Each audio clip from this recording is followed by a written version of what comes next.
Fortnite Chapter 2 came with a lot of changes, guys. Obviously, come on, we all know that. Loads of pros are really digging the fact that Epic Games has decided to throw back their entire loot pool to look closer to where we were in Season 4 or 5. But the problem here, and I mean right here, is that a lot of you guys got into Fortnite on a competitive level after these seasons were long gone. Worry no more, my friends, because in this video, we're going to be taking a deep dive into the ultimate Fortnite Chapter 2 loadout and get you guys comfortable with the current weapon rotation.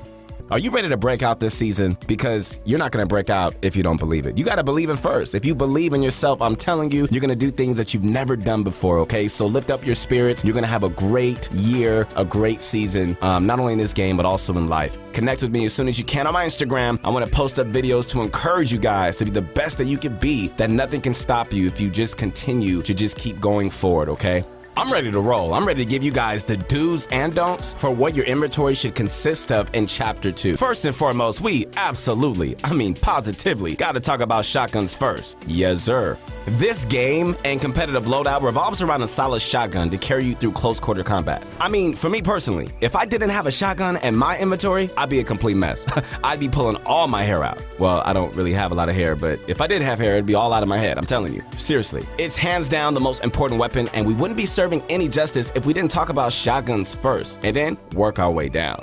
You know, throughout the past few seasons, we saw a fast dilution of the shotgun loot pool with the introduction of the drum shotgun, the combat shotgun, and additional tactical shotguns. And as time went on, however, we saw Epic Games pull back and move to a two-shotgun setup. Come on, guys. We all know that shotguns has been their play toy since the start of time. It's gotta be the most tweaked gun in all of Fortnite history, right? Regardless, Chapter 2 didn't see any additional shotguns vaulted. The opposite, actually. The pump shotgun now comes in all rarities, meaning the common, epic, and legendary variants are all a part of the loot pool now.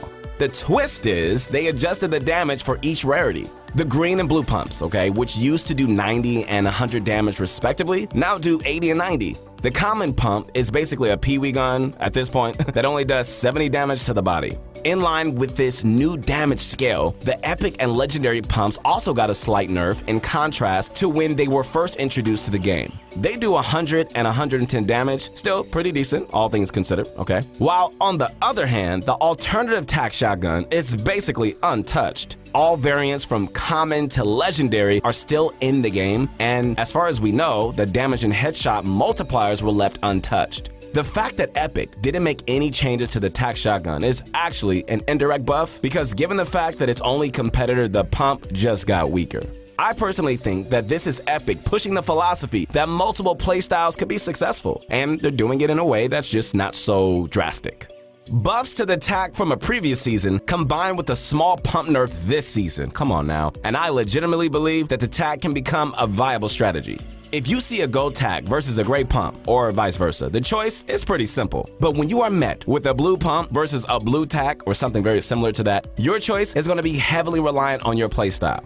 Do you play strategically for big shot or run and gun? And at the end of the day, you know your style more than I know your style, right? So hopefully me laying out this information allows you to decide which direction should you take. On a related note, I thought of addressing the crafting bench and how that might affect what shotgun you'd want to take. But in reality, you, 1, can upgrade both shotguns if you wanted to, and 2, you won't realistically be making epic and legendary upgrades that often due to how resource intensive they are. This sort of makes bringing up crafting benches pointless, but we did cover them more in depth in a previous video. Link, as always, is in the description down below.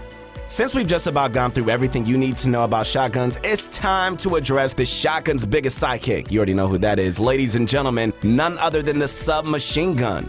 SMGs are super OG to Fortnite and have almost always been the follow-up weapon to a big old shotgun shot. And it makes sense too. You land a big shot with your shotgun and you instantly want to give a short spurt of high damage to finish off your opponent, right? We were able to see how utilized the SMG really was when the tactical SMG was unvaulted for a short period in Season X. Like, hold the phone, everyone. What in the world? Somebody need to hold me back right now. Somebody hold me back. I got a fight to pick with the TAC SMG. Every single time I load into Zone Wars, some playground warrior who thinks they're all that will just throw hundreds of bullets my way. Just look how fast the gun melts people and you ask yourself, is this item fair for comp play?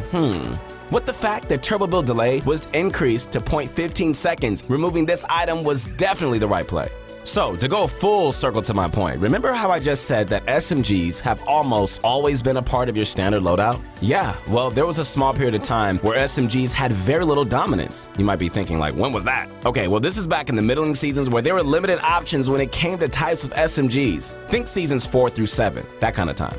The reason why SMGs weren't as utilized during that period was because a standard AR or even the pre-nerfed AK-47 was not that much worse as a follow-up gun than a silence or regular SMG. Instead of a pump SMG lineup alongside an AR, it was very common to see pro players running the two-gun setup. The pump and the AR, everything else is reserved for utility and heals. This strategy has gone up and down in popularity over the seasons due to how effective the SMGs were as a follow-up weapon, and Chapter 2 is no different. Given the fact that there is now only one lineup of SMGs, which are the original common, uncommon, and rare submachine guns alongside the newly unvaulted epic and legendary compact SMG, it's difficult for me to see a future where pro players are consistently using the weapon. So expect to really only have 2 weapons in your loadout and have more room for everything else. Speaking about everything else, what a coincidence, healing items and utility have been drastically narrowed down as well. And when I say drastically narrowed, that's lightly putting it, okay? To really get a solid understanding, let's talk about utility pool first and then work our way to healing afterwards. Okay, so utility, I gotta say, Epic doesn't really leave us a lot to work with here.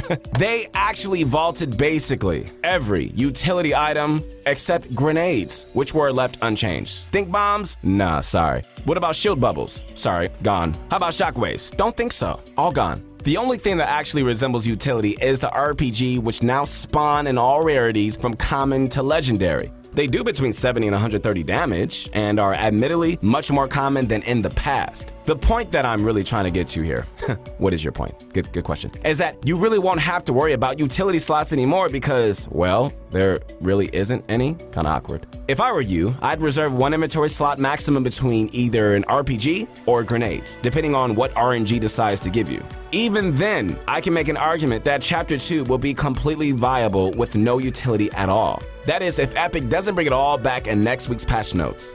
This means you're gonna have more inventory slots dedicated to healing than ever before. The only problem is, my friends, well, how do I put this? Epic decided to remove half of all the healing items as well.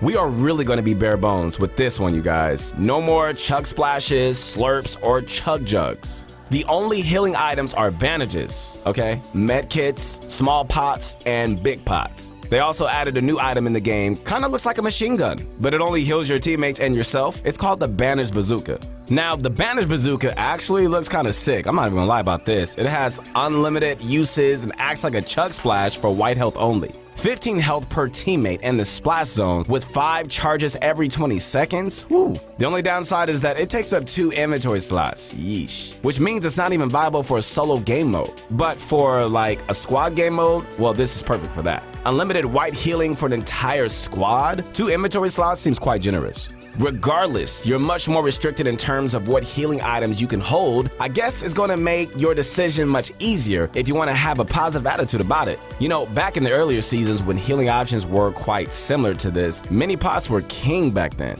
Everyone was holding them, an absolute staple to the inventory. I'm quite sure, guys, that we're back to that loadout structure, you know, so make sure to start stacking them early, and you need to start prioritizing them when deciding what healing items you should carry, okay? Even if you have to make a decision between big pots and small pots, I still side with small pots due to how fast you can get 50 health back. Harder to pop big pots in a desperate scenario, so choose wisely. Also, make sure to carry some white heals, guys, because some campfires are no longer in the game either. You can't double slurp juices or chug splashes as a replacement for white heals since they don't exist. So now, you have to hold bandages or med kits in your loadout. Yes, I know. You gotta do it.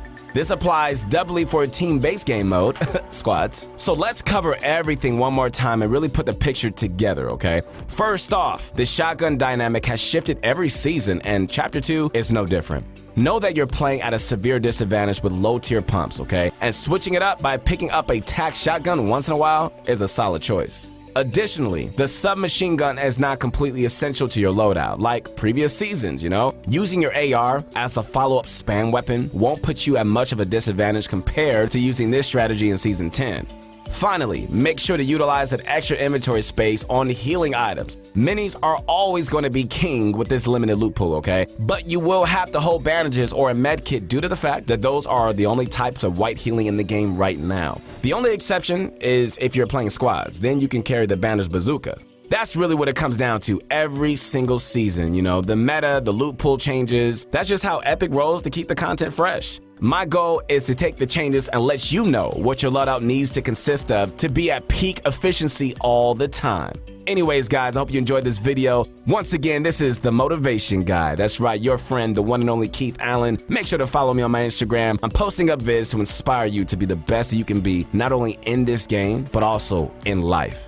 Anyways, hope you enjoyed the video. Why not leave a like to show some gratitude? We really appreciate all the support you guys show in the video. We've seen a lot of new subs recently, and we just want to say thank you. Hey, how you guys doing, by the way? If you haven't subbed yet, then I don't know what you're doing with your life because, you know, you gotta do it. All right, guys, we'll see you soon.